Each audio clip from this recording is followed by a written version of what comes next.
Bismillahirrahmanirrahim.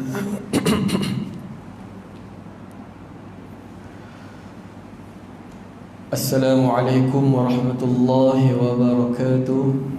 Innal hamdalillah nahmaduhu wa nasta'inuhu wa nastaghfiruh wa na'udzu billahi min shururi anfusina wa min sayyiati a'malina. Man yahdihillahu fala mudilla lahu wa man yudlilhu fala hadiya lahu. Ashhadu an la ilaha illallah wa ashhadu anna Muhammadan abduhu wa rasuluh. Allahumma salli wa sallim ala sayyidina Muhammad wa ala alihi wa sahbihi wa barik wa sallim. Rabbi shrah li sadri wa yassir li amri wahlul 'uqdatam min lisani yafqahu qawli. Rabbana zidna 'ilma warzuqna fahma wa sallallahu wa sallam alaihi walhamdulillahi rabbil alamin. Yang saya hormati barisan imam, barisan bilal, barisan siap surau, ahli jawatan kuasa tinggi, ahli jawatan kuasa kecil surau, seterusnya muslimin, muslimat yang tak mampu saya sebutkan satu persatu nama hadirin sekalian, namun tidak mengurangkan rasa hormat saya, rasa kasih saya kepada anda semua. Muslimin, muslimat yang dirahmati Allah, suka untuk saya ingatkan yang mana masih belum berniat i'tikaf di surau ini agar berbuat demikian. Moga-moga dengan kita berniat i'tikaf di masjid ini, Allah turunkan rahmat yang melimpah ruah, Allah ampunkan dosa-dosa kita, Allah sempurnakan pahala dan juga doa malaikat buat kita, yang mana saat ini para malaikat sedang mendoakan kita dengan 3 doa, iaitu ya Allah ampunilah dia, ya Allah rahmatilah dia, ya Allah terimalah taubatnya. Sampai bila? Sampai kita buat salah satu dari 2 perkara. Yang pertama, batal air semayang ataupun berhadat. Yang kedua, kita menyakiti orang lain. Jadi selama kita menantikan solat fardu yang lain seperti mana yang kita buat sekarang ini, malaikat terus akan mendoakan kita dengan 3 doa tersebut. Moga dengan asbab itu Allah berkati umur kita dengan asbab i'tikaf di surau atau masjid. Muslimin, muslimat yang dirahmati Allah. Jadi insya-Allah kita akan tengok beberapa adab berkaitan dengan kunjung mengunjung ataupun ziarah menziarahi.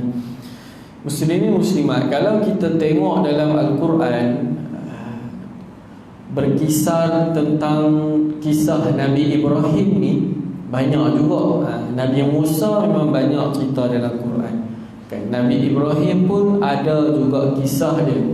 Yang kita ni terkenal dengan kisah Nabi Ibrahim dibakar dalam api, itu ada dalam Al-Quran. Dan juga beberapa kisahnya lain, antaranya Nabi Ibrahim ni dia merosakkan, menghancurkan patung-patung berhala yang bapa dia buat. Juga disebutkan dalam satu perbuatan ataupun amalan Nabi Ibrahim AS ialah bagaimana baginda meraihkan, memuliakan tetamunya. Dan daripada ayat itulah kita jadikan sebagai sandaran utama pada perkongsian kita pada malam ini, untuk kita membincangkan tentang beberapa adab sebagai tetamu dan juga beberapa adab sebagai tuan rumah ketika mana berlakunya ziarah menziarahi sesama kita. Jadi Allah Subhanahu wa taala berfirman di dalam surah Az-Zariyat ayat yang ke-24 hingga 27 sebagai gambaran ringkas bagaimana baginda Nabi Ibrahim alaihissalam memuliakan dan meraihkan tetamunya hadir ke rumahnya. Allah Ta'ala berfirman surah Az-Zariyat ayat 24 hingga 27. A'udzu billahi minasyaitonir rajim.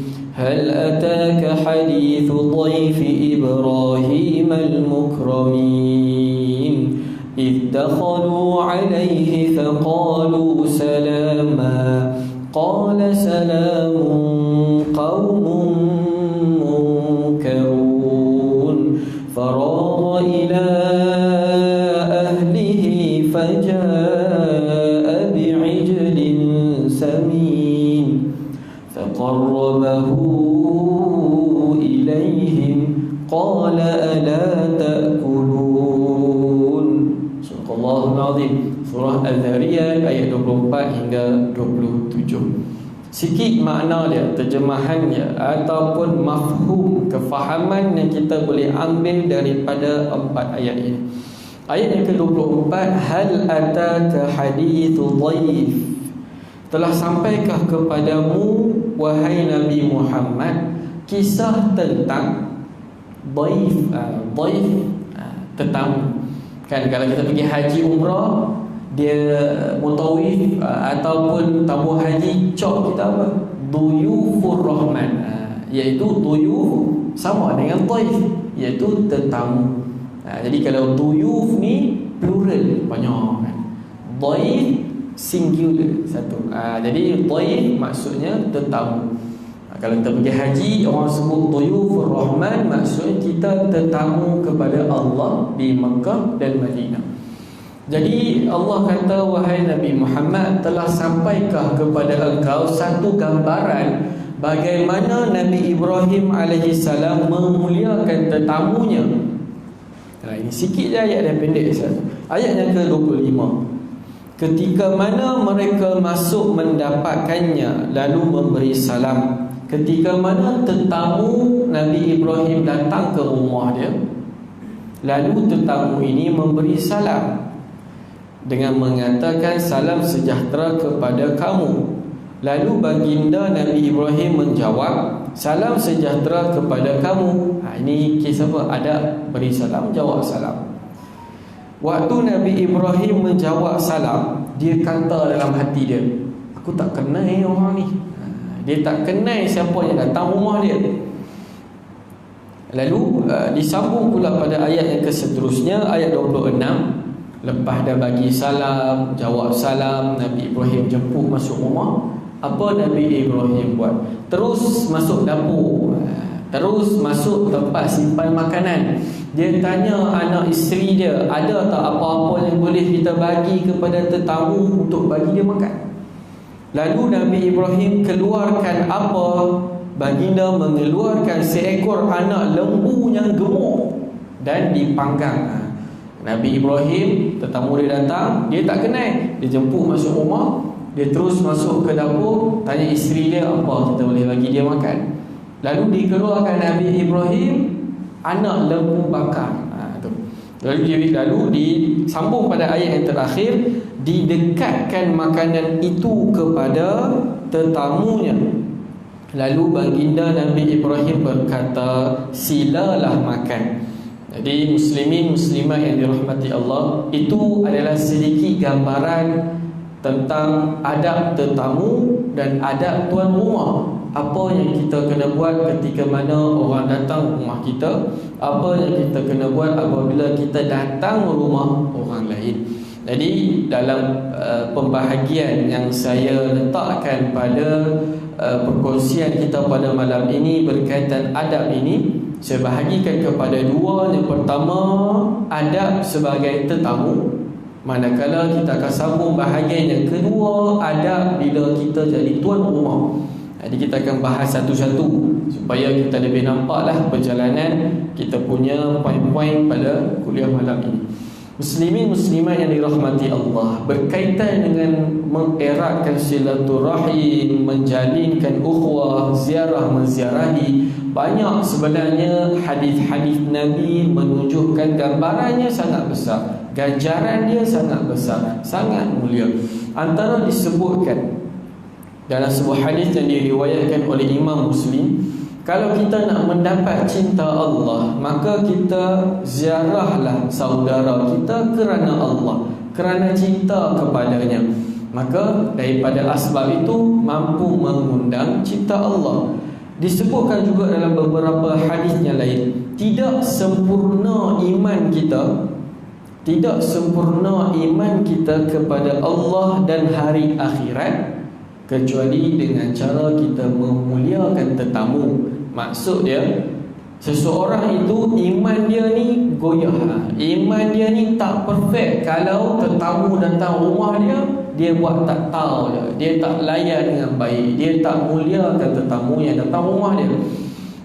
Sebab ciri-ciri kesempurnaan iman ini, dia adalah seorang yang menjaga ukhuwah, menjaga silaturahim.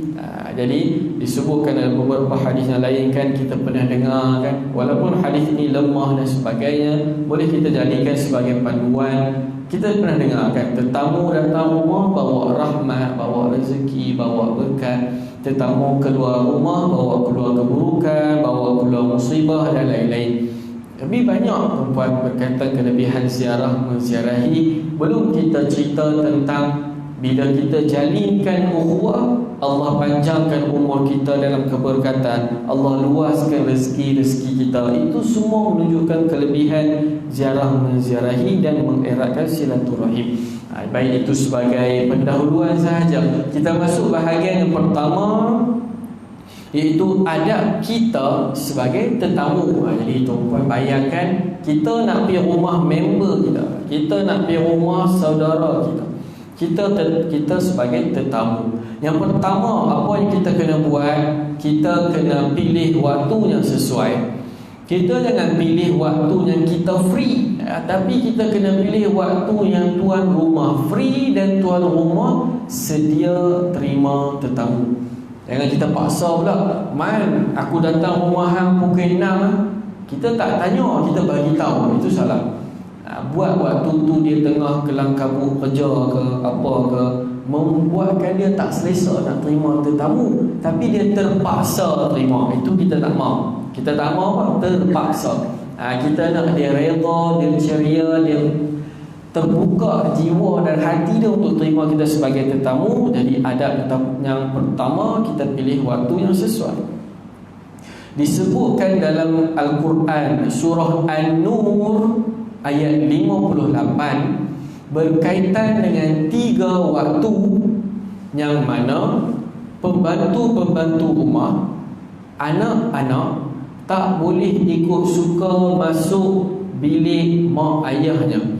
Dalam Quran surah An-Nur ayat 58, Allah letakkan 3 waktu yang dilarang anak-anak, pembantu rumah ataupun hamba pada zaman dahulu untuk keluar masuk bilik mak ayahnya suka hati.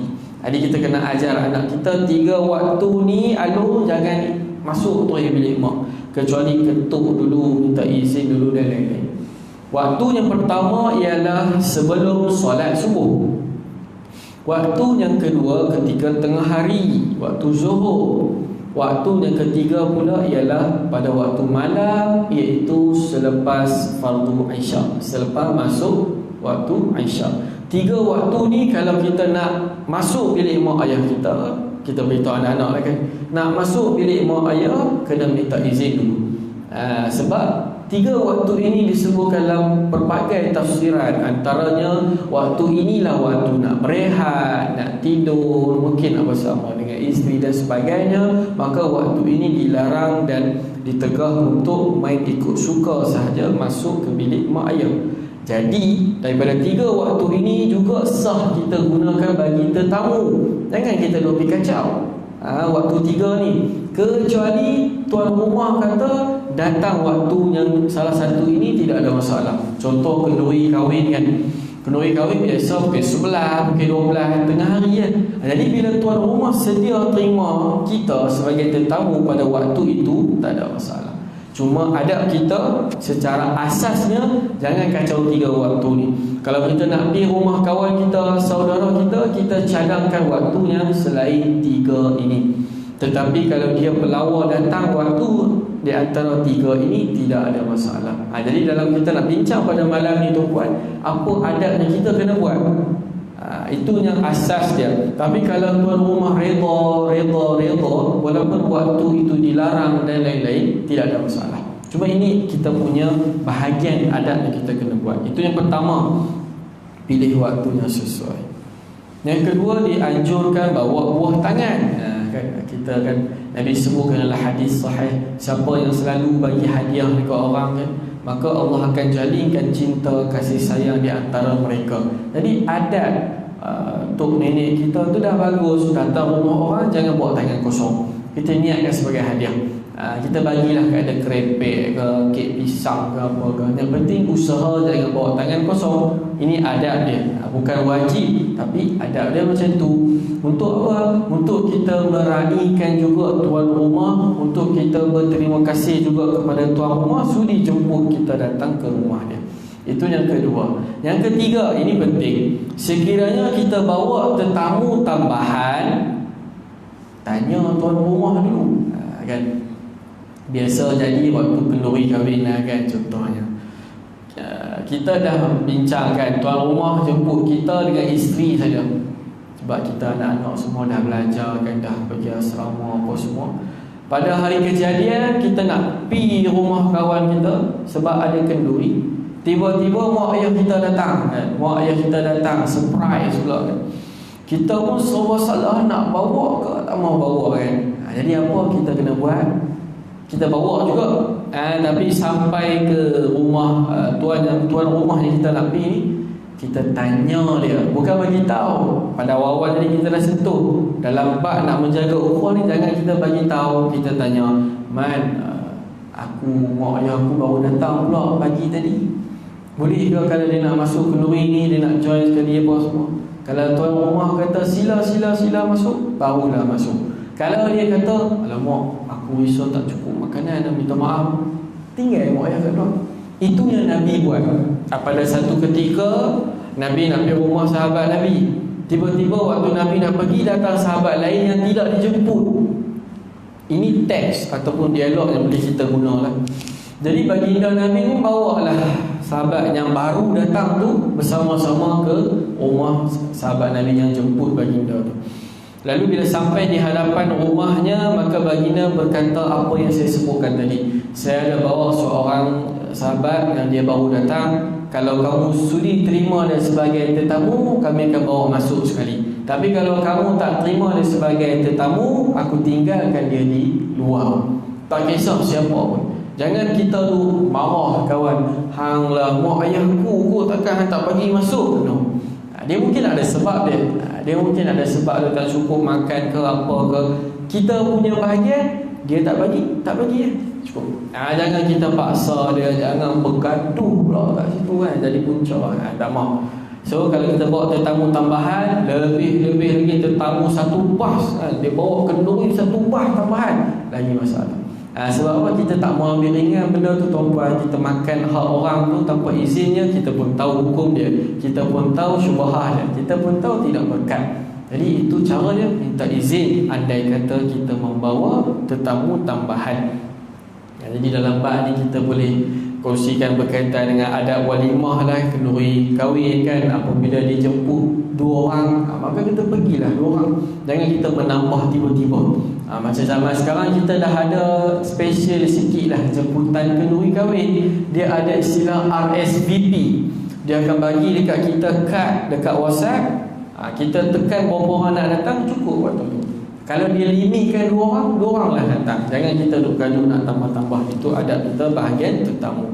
Yang seterusnya, bila kita dah penuhi adab yang awal-awal tu, kita pun dah sampai di hadapan rumah yang kita nak datang. Lalu adab yang keempat yang kita kena buat ialah meminta izin 3 kali. dengan memberi salam lah, seperti mana yang kita sudah maklum. Maka kita bagi salam, Assalamualaikum, senyap sekejap, sekali kan. Bagi salam yang kedua, senyap sekejap, 2 kali. Bagi salam yang ketiga, senyap sekejap, 3 kali. Kalaulah sebelum kita nak datang rumah dia tu, kita dah mesej Dolah, aku dah on the way, 5 minit lagi aku sampai. Kita dah sampai depan rumah dia, kita bagi salam dah 3 kali. Senyap je, senyap je. Apa kita kena buat? Nabi suruh balik. Nabi suruh balik. Jangan kita lebih regah pintu dia, kita balik mengecut dah apa tak. 3 kali cukup syarat balik. Antara sunnah lain yang boleh kita buat ketika bagi salam ni tuan-puan, kita sebut nama kita sekali. Assalamualaikum, ni aku Lolah ni. Senyap sekejap. Panggilan yang kedua pun sama. Maksudnya kita bagi salam bukan bagi salam saja, perkenalkan diri supaya tuan rumah tahu, oh ni Lolah datang. Sebab apa? Antara hikmah dia, contohlah tuan-puan, sebelum kita datang tu dah 2-3 orang dah datang rumah dia jual barang. Kan, orang datang rumah dia jual barang kan. Tiba-tiba kita pun datang, kita tak perkenalkan diri. Dia ingat kita jual barang. Mungkin sebab tu dia senyap tu. Sebab dia tak mau beli kita punya barang. Jadi hikmah dia besar. Bila kita perkenalkan diri kita ketika bagi salam, waktu itu memudahkan tuan rumah untuk menyahut dan membuka pintu bagi meraihkan kita hadir. Jadi itu sunnah dia. Adapun kita bagi salam baru 2 kali. Lepas tu tuan rumah ada, dia cakap, sorry man, aku tak dapat terima tetamu, ada urusan sikit. Baru 2 kali dia suruh kita balik, kita balik. Yang tadi 3 kali senyap, Nabi suruh balik. Ini baru sekali, baru 2 kali dia beritahu, sorry man, balik dulu, aku ada hal. Balik Jangan kita marah dia, jangan kita paksa dia. Jadi itu adab dia. Begitu juga ketika mana kita nak ketuk pintu ataupun membunyikan lonceng, maka disebutkan dalam kitab Adab Al-Mufrad, para sahabat Nabi ketika mana nak mengetuk pintu rumah, maka mereka mengetuk menggunakan kuku-kuku mereka. Jadi tuan-tuan boleh bayang kuku ni kuat mana, bunyi kena pintu 7 inci punya tebal, tak bunyi apa. Tapi apa yang kita boleh faham ialah jangan terlampau kuat sehingga mengganggu jiran yang lain. Ketuk pintu dah macam alung nak cari hutang. Dia punya tekan lonceng tu siap boleh bunyi lagu tu demi tak mahu. Kita bagi salam pun sama, jangan kuat sangat. Kita bagi salam kat rumah A, rumah D yang sambut panggilan salam kita, itu jenuh.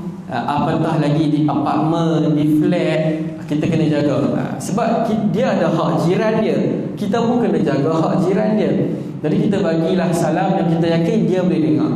Tekan lonceng pun sama, jangan main tekan. Jangan main ketuk. Ikut macam mana adab minta izin bagi salam. Bagi salam, ketuk lonceng, senyap sekejap. Bagi salam, ketuk lonceng, senyap sekejap. Begitulah seterusnya. Di samping kita jaga hati jiran kan, supaya dia lebih selesa lah dengan kita. Baik, yang seterusnya, bila mana tuan rumah dah buka pintu, maka bermulalah kewajipan kita menjaga pandangan mata. Pandangan mata ni tuan-puan, bila kita pergi rumah orang, kita kena jaga pada 2 keadaan. Yang pertama ketika di muka pintunya, di hadapan pintunya. Yang kedua bila dah masuk dalam rumah kena jaga lagi. Kan? Sebab tu antara sunnah dan ajaran Nabi kepada kita, bila mana kita tengok pintu tu, tengok bila dia buka tu dekat mana. Kat sini ke, kat sini ke, sliding door ke, maka kedudukan kita dekat mana? Bercanggah daripada lorong rumahnya. Kalau pintu tu dia buka macam ni, maka kita duduk di sebelah dinding sini. Kalau pintu buka macam ni, kita duduk di sebelah dinding ni, supaya kita tak nampak direct masuk rumah dia. Seakan apa? Bila dia buka pintu, tuan rumah tengok yang macam tu, kita nampak dia je. Kita tak mau tengok apa ada dalam rumah dia, tak mau gitu. Kalau sliding door biasanya penghujungnya ada dinding, so kita usaha duduk di dinding. Biar jadi macam mana gambaran dia, tuan rumah buka pintu nampak macam tak ada siapa, tapi kita jenguk, ni aku man. Itu cara dia, supaya apa? Kita menjaga pandangan mata kita dan mampu menyelamatkan aurat-aurat ahli rumahnya. Lelaki kan kadang-kadang tak perasan isteri dia dah siap masak ke belum. Kena rumah zaman sekarang masuk-masuk dapur kan. Jadi waktu tu lelaki dia kelang kabut, alamak member pun dah datang, dia terus buka pintu. Jadi dia tak perasan isteri dengan anak perempuan dia baru nak berlari ke bilik pakai tudung apa semua. Jadi sebabkan kita jaga adab, kita terselamat daripada melihat aurat mereka. Itu dia punya hikmah dia. Begitu juga bila mana dah dibuka pintu, kita dah buat adab di hadapan pintu, kita dah jaga pandangan mata, maka adab yang seterusnya bila masuk dalam rumah, kita disunahkan, malah dianjurkan untuk bercakap saya masuk. Saya masuk Rahman, ataupun kita buat bunyi-bunyi berdehem, kita buat bunyi kasut apa semua. Itu antara gambaran ulama berikan kepada kita supaya apa? Orang dalam rumah tahu, oh tetamu dah masuk. Itu hikmah dia. Supaya apa? Terpelihara aurat jugalah kepada ahli-ahli rumah dia. Maka sunnahnya begitu. Nabi ajarkan kepada seorang sahabat ni, dia bagi salam, terus dia masuk. Maka Nabi kata, kau suruh dia keluar balik, kau bagi tahu dekat dia masuk rumah dan cakap saya masuk. Saya masuk ya. Man aku masuk ni, saya masuk. Buatlah apa-apa istilah yang tuan-tuan boleh guna sebagai isyarat kata kita nak bagi tahu kita dah masuk. Bila dah masuk, terus jaga pandangan mata kan. Jangan kita punya mata tu tengok merata, tengok gambar dia, tengok itu, tengok ini. Ada ancaman keras lah daripada agama berkaitan dengan orang yang macam ni. Antaranya dibolehkan korek biji mata dia. Ada disebutkan dalam hadis yang lain, Nabi pernah pegang anak panah geram. Tengok seorang sahabat ni melewat mata dia, tengok kiri kanan, Nabi cucuk mata dia. Jadi itu adab dia. Kewajipan kita menjaga mata bila sampai kat rumah orang. Walaupun rumah orang tu kita dah selalu datang ke, kita dah selalu main, kan, tetap kita kena jaga pandangan mata ketika mana masuk ke rumah orang lain.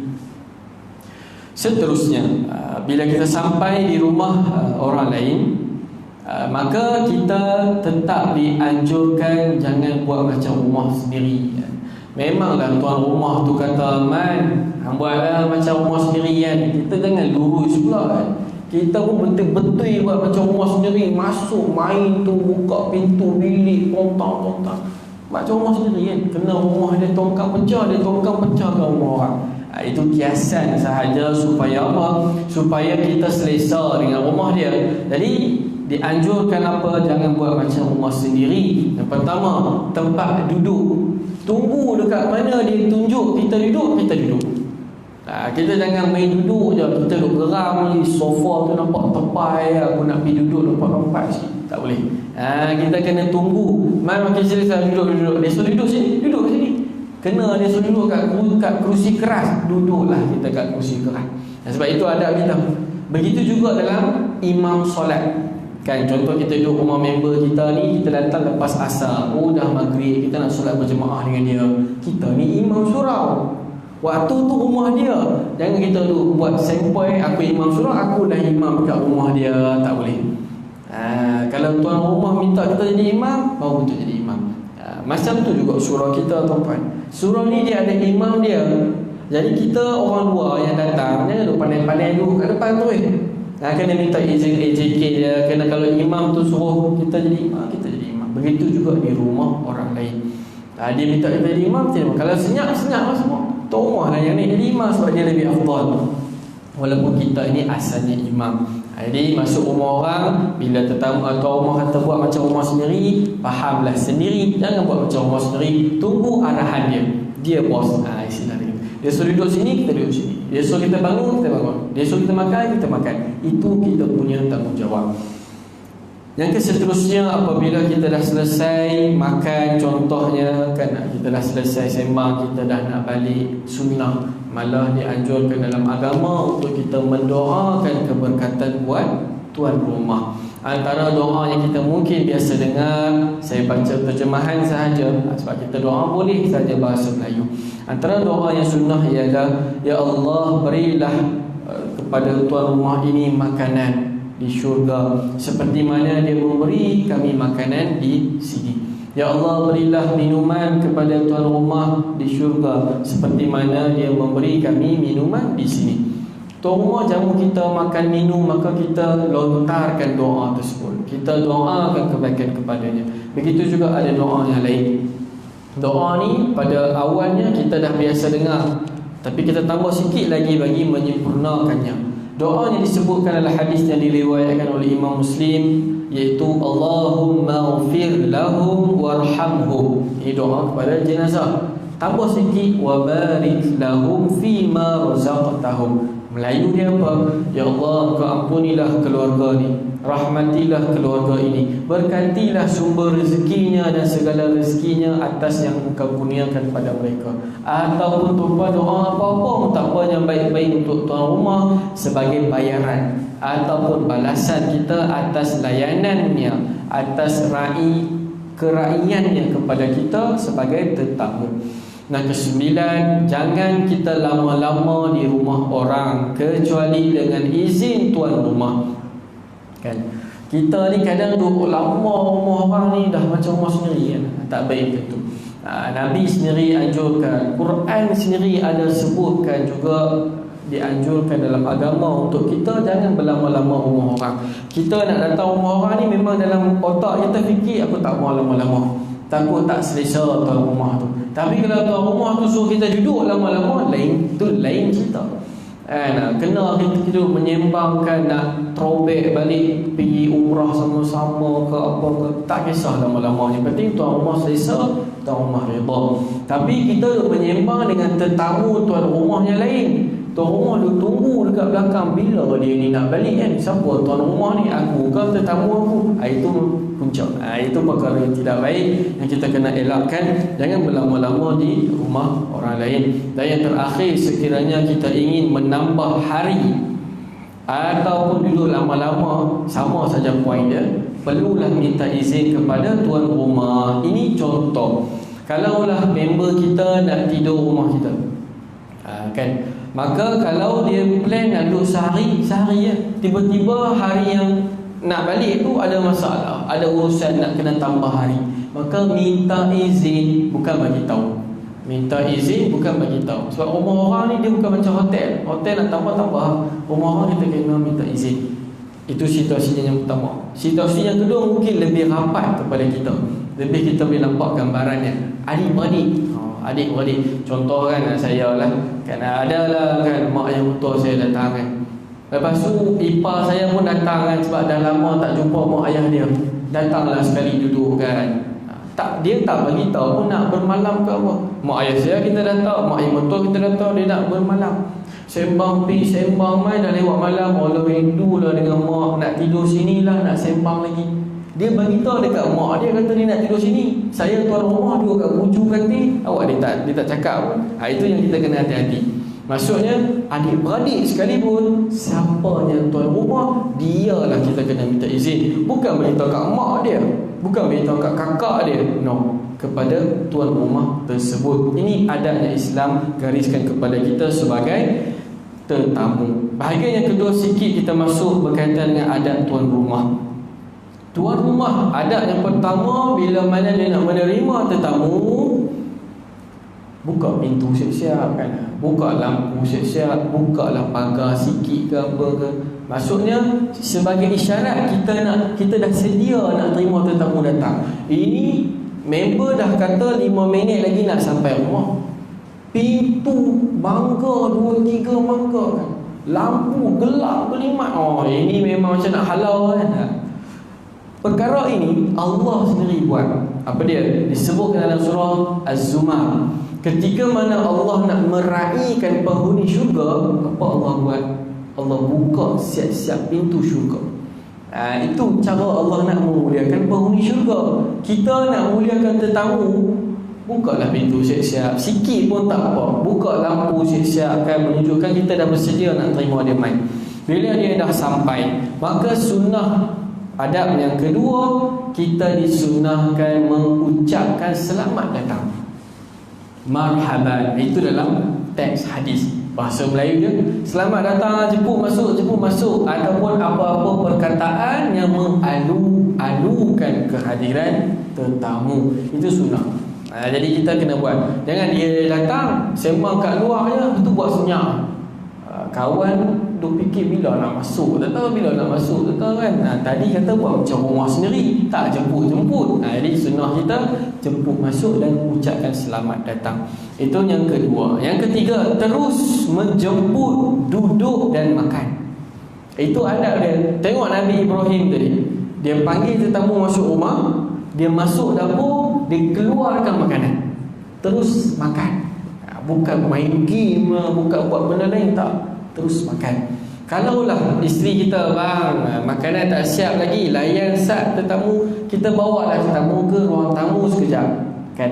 Tapi tetap kita disunahkan bagi minum ringan dulu, bagi makanan ringan dulu, jangan sembang kosong. Tapi kalau isteri kita makanan dah siap, tempat makannya di meja makan, terus masuk tu pergi meja makan terus. Sebab apa? Sunnah dia apa yang Nabi Ibrahim buat, mendekatkan hidangan kepada tetamu. Jangan kita duduk kat ruang tamu, makanan kat meja makan, tolong anak makan, pergilah ambil tu dia punya jauh. Tak mau macam tu. Adab kita sebagai tuan rumah, dekatkan makanan kepadanya, bukan dia yang kena pergi kepada makanan. Itu sunnahnya. Jadi setelah kita dah buat sunnah tersebut, masuk, dah pergi ke tempat makan, dah bersama-sama makan, maka kita dianjurkan buat apa? Macam mana Nabi Ibrahim buat? Silalah makan, jemput makan. Dah duduk dekat tempat makan, sunnah kita cakap jemput makan. Itu benda remeh kita nak buat, tapi ingat itu ada pahala dia, kan? Dan seterusnya, ini bahaya, ini penting, kan? Disebutkan dalam kitab Al-Ihya, jangan duk tanya tetamu nak makan apa. Tolong, hang nak makan apa? Kan? Kita tanya tetamu nak makan apa, tuan-puan. Tetamu tu serba salah. Nak cakap nasi Arab, tengok dia ni pun tak berapa nak senang, kan? Dah kata tetamu nak makan apa. Itu tidak dianjurkan dalam agama. Jangan tanya tetamu nak makan apa, dan jangan tanya tetamu hang nak makan ke tak. Makanan ada, nak makan ke tak mau? Tak mau. Apa agama ajar? Bawa je makanan. Dia makan makanan, dia tak mau makan, sifat balik. Itu dia punya adab dia. Jangan tanya dia, jangan tanya nak makan apa, nak minum apa, kecuali kita tahu dia ada kencing manis. Kat rumah aku ada Nescafe, kita bagi siap-siap menu yang dah ada, itu lain. Tapi kalau kita biar dia buat keputusan sendiri, itu tak dianjurkan. Ini yang Imam Al-Ghazali sebutkan, jangan tanya tetamu nak makan minum apa. Lalu yang seterusnya, bila kita dah bersama dengan dia, kita dah makan, jangan tengok dia saja, kan? Makan sekali, kan? Antara anjuran dia ialah bila tetamu makan, kita pun makan bersama, meraihkan dia. Ni kawan tu duk makan, kita duk tengok lagu tu, tuan-puan. Rasa kita lalu tak kita nak makan, tak berapa nak lapar waktu tu. Dia ni muka ni tak boleh nak caw, macam mana nak makan? Tak mahu. Makanlah sikit. Begitu juga tidak dianjurkan kita bermasam muka dengan tetamu. Kan? Kita nak ambil ayam paha tu, baru nak ambil, tetamu ambil. Sabar, memuliakan tetamu, kan? Tapi kita nak makan, kita geram, dia tarik, tak ambil macam tu. So kita bermanis muka. Walaupun kita asalnya tuan rumah, tetamu kena dengar cakap tuan rumah, tapi dalam bab menjaga hati, tetap tuan rumah kena cool down. Tak apalah. Redha. Itu kita punya bahagian kalau kita jadi tuan rumah. Jangan tengok tetamu makan kerana buat tetamu tak selesa, dan jangan buat muka reaksi yang membosankan. Buatlah satu cerita ataupun kisah, ataupun sembanglah apa-apa yang ceria-ceria. Kita pernah pergi umrah dengan dia, cerita pasal macam mana kita kenangan umrah apa semua. Jangan senyap. Sebab dalam adab makan, antara sunnahnya bersembang-sembang. Tapi kalau nak sembang tu, jangan biar makanan dalam mulut. Sembang makanan keluar, no. Sembang, tapi makanan kita kena jaga supaya terpelihara dia punya adab dia. Maka seterusnya, jangan kita cepat-cepat nak kemas makanan. Ini pun masalah agak, kan? Orang rumah marah kan, hari ni mood dia tak apa nak okey pula, Man cepat sikit makan. Tak boleh macam tu. Kawan tu baru nak suapan yang terakhir, isteri dia dah ambil pinggan. Saya dah nak basuh lah. Tak boleh macam tu. Kecuali kalau kita nak tambah lauk kan, ataupun kita minta izin, saya ambil sekejap hari ni nak tambah lauk, contohnya nak kemas sekejap sebab nak letak pencuci mulut contohnya, tapi jangan kita ambil ikut suka. Waktu tu tuan rumah juga minta izin dulu. Kerana apa? Risau tetamu tak selesa, cepat-cepat nak kemas. Yang ke-9, ini pun penting. Jangan paksa tetamu habiskan makan. Tok Imam datang rumah ni, kita buat syarat. Imam, selagi tak habis jangan balik. Itu biasalah skrip dia kan. Dah lah kita ni masak jemput 2 orang, masak macam 20 orang. Lepas tu nak paksa Tok Imam habis makanan. Itu menyebabkan tetamu tak selesa kan. Boleh mati kekenyangan dia nanti. Jadi jangan buat macam tu. Tetamu nak makan banyak, silakan. Dia tak habis, tak ada masalah. Kita maafkan dia. Kita tak apalah, mungkin dia dah makan ke apa ke, tapi adab kita macam tu. Jangan paksa dia habiskan makanan. Terakhir, sebagai penutup, bagi kita memuliakan si tetamu yang datang, iring dia sampai ke pagar ataupun ke kereta dia, kenderaan dia. Ini penutup sebagai tuan rumah bagi memuliakan tetamunya, iaitu mengiring sampai keluar. Kalau rumah kita tingkat 30, mungkin kita iring sampai ke lift. Kalau rumah kita rumah landed, kita iringlah sampai ke kereta. Hai bye. Itulah penutup kesempurnaan adab bagi kita sebagai tuan rumah ketika mana kita memuliakan tetamu. Wallahu a'lam. Jadi itu beberapa adab yang boleh kita ambil panduan dan amalan untuk kita lihat balik apakah perkara-perkara yang mungkin kita dah buat menyebabkan tetamu tak selesa dengan kita dan sebagainya, kita perbetulkan, kita perbaiki.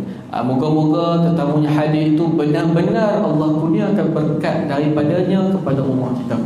Moga keluarnya juga daripada rumah kita, semoga Allah hilangkan kemudaratan dalam rumah, segala keburukan dalam rumah. Amin ya rabbal alamin. Jadi saya kira itu sahaja kita punya perkongsian pada malam ini berkaitan dengan adab ziarah menziarahi. Ini belum kita masuk topik ziarah orang sakit. Dia ada adab tambahan yang lain ketika mana kita ziarah orang sakit. Jadi ini sebagai panduan asas ketika mana nak ziarah rumah orang kan. Raya Cina nanti cuti seminggu, nak pergi rumah member ke, nak balik kampung ke, jagalah adabnya, ikutlah apa yang Islam gariskan supaya ukhuwah kita dengan rakan kita, keluarga kita itu lebih erat dan lebih baik, insya-Allah. Saya mohon maaf terlanjur terlebih bicara. Moga Allah berkati kita punya majlis ilmu pada malam ini. Kita tutup dengan tasbih kafarah. Subhanakallahumma wa bihamdik, asyhadu an la ilaha illa ant, astaghfiruka wa atubu ilaik. Terima kasih atas perhatian. Assalamualaikum warahmatullahi wabarakatuh.